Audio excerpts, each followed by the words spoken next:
Good morning. If you're wondering why you're running loads but not seeing any weight loss progress, I'm about to tell you why that's happening. So listen up. So, you've joined a run club. Maybe it's to start exercising more or just to be a little bit more social. But if you watch my channel regularly, then you're probably here for weight loss tips, and that hasn't happened for you yet. So let me tell you exactly why. So maybe you started running more because it seems like the obvious logical way to burn more calories. You know, if we burn more calories, we typically lose weight. But that hasn't happened for you, and it's probably down to one of two reasons. The first one, and most common, is that you're just running so that you don't have to address your relationship with food, which, as we know, is pretty horrible. Listen, I'm not here to shame anyone or berate you. You're probably doing enough of that yourself already. I'm just talking from personal experience and how I've always tried to out-exercise a poor relationship with food. And it normally works until you're faced with the cold hard reality that you've been running kilometers, getting injured, and buying vests and all this other stuff. But you're still faced with the scales not moving in the direction that you want to, and deep down it's frustrating you. Here's what I see most people getting wrong. It's actually quite difficult work to address a poor relationship with food, poor nutrition habits and beliefs, and change the way that you think about dieting. It's much easier to just start running and not really address the food relationship. If this is what you're currently doing, I need you to stop before it gets worse. The reason that trying to outrun your food relationship won't work and will actually cause more damage further down the line is the more you start running, the more your appetite grows, and the more you don't know how to handle this increased appetite, and your food relationship just grows and grows, and you end up eating more, running more, eating more, running more, until you're either injured or gaining weight, and then you don't know what to do. I've personally been down the rabbit hole of getting injured, overtraining myself, and just making my food problems worse. And what happens when you get injured is you have to take time off running anyway, which puts you in a low negative emotional state. And what do we do when that happens? We typically always cure it and soothe it with food. The other thing that you don't want to do is develop an association of exercise being something that you have to do because you feel guilty about how you ate at the weekend. Exercise should be fun and enjoyable and make you feel good. It should not be a punishment for eating certain foods. If this problem is relevant to you, I recommend the following simple process to instantly start improving your relationship with food. It's called Notice, Name, Decide. It starts with just paying attention and being more aware. When you notice a feeling coming up that says, oh, you need food, you need junk food right now, just stop. Slow down, give yourself some space and time to think, and then notice what you're feeling. Is it loneliness, boredom? Is it actually hunger? Is it stress? Is it some other emotional state? And I want you to name that. So it can be the loneliness hunger. It can be the boredom hunger. It can be the breakup hunger. Whatever it is for you, just notice the emotion you're feeling, name it so that you recognize it in the future, and then decide what you want to do. This doesn't mean you have to make a perfect nutrition choice in the moment. This means that you can decide to mindfully indulge. But the point is, you have control here. It's not just that you're going on a binge purge eating cycle. You're actually deciding, okay, this is the emotion I'm facing right now. This is what I want to do about it. I do want to use food to self-soothe in this scenario. Or I can take an opposite approach, which is to use some other stress management or emotional eating management tool to actually bypass this emotion and move on with my day in a healthy manner. Now, the second problem that I notice is most people drastically overestimating how many calories they're actually burning when they're running and then completely overdoing it when it comes to food consumption. There's two main culprits here. The first one is your Garmin or Apple Watch. Now, it's typically telling you that you'll burn anywhere between 500 and 1,000 calories when you're out on a run. But the problem with this is that these watches have been shown across the board on different brands, different models and makes to be up to 80% inaccurate with their calorie burning prescriptions. So the only way you could know for sure is if you're doing a really, really deep scientific test like doubly labeled water trials, or you're using a DEXA scan machine or something like that to measure your actual calorie output from a run.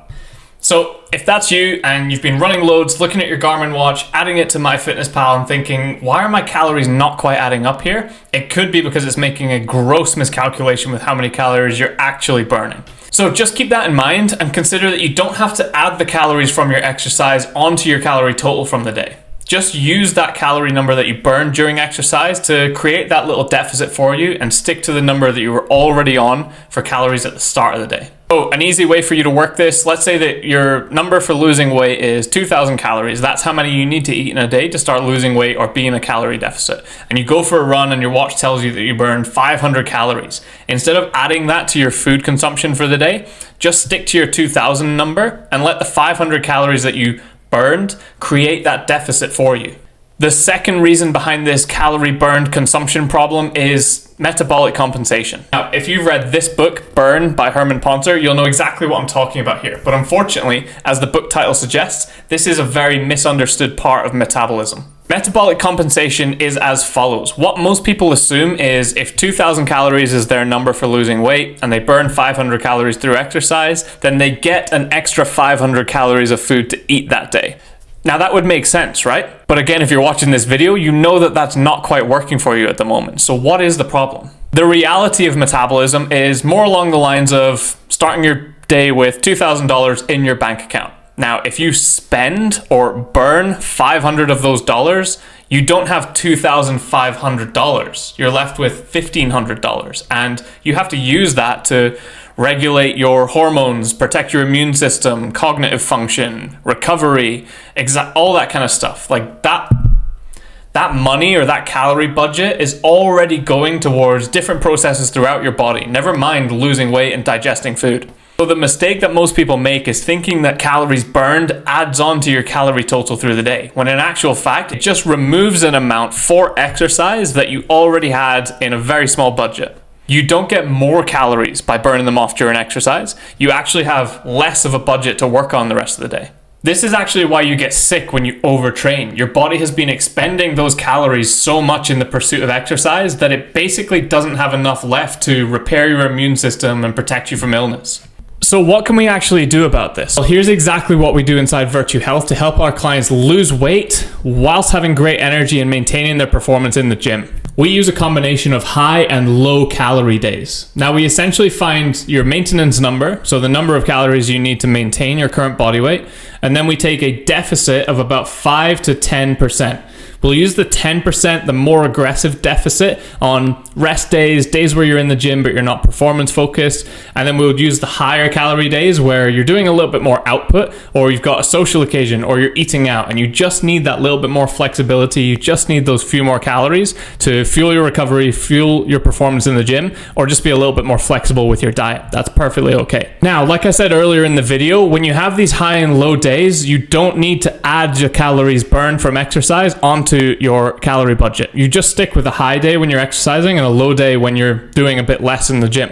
Promise you, if you maintain these calorie numbers, let's say 3 high days during the week, 4 lower days during the week, keep your step count relatively high, you sleep, you eat good food, there is no way that you could not be losing weight, especially if you're running loads. In fact, we've seen the clients who maintain all of these basic lifestyle habits and then have a pretty aggressive training program in the basis of running, CrossFit, cardiovascular stuff. They get incredible weight loss results by doing this. So I hope this video helped reframe some of your thinking around calories burned during running and why it's maybe not working so far with your weight loss goals. If this all seems a little bit complicated, here's exactly what I'm going to do for you. Click the link below this video and I'm going to do a free nutrition audit for you. I'll ask you a couple of quick questions and then I'll send you a plan that will work perfectly for you and your specific lifestyle, weight loss goals, and body composition goals. But if you found this video useful, I'd love you to drop a comment below with exactly what your biggest lesson was and what you're going to implement straight away.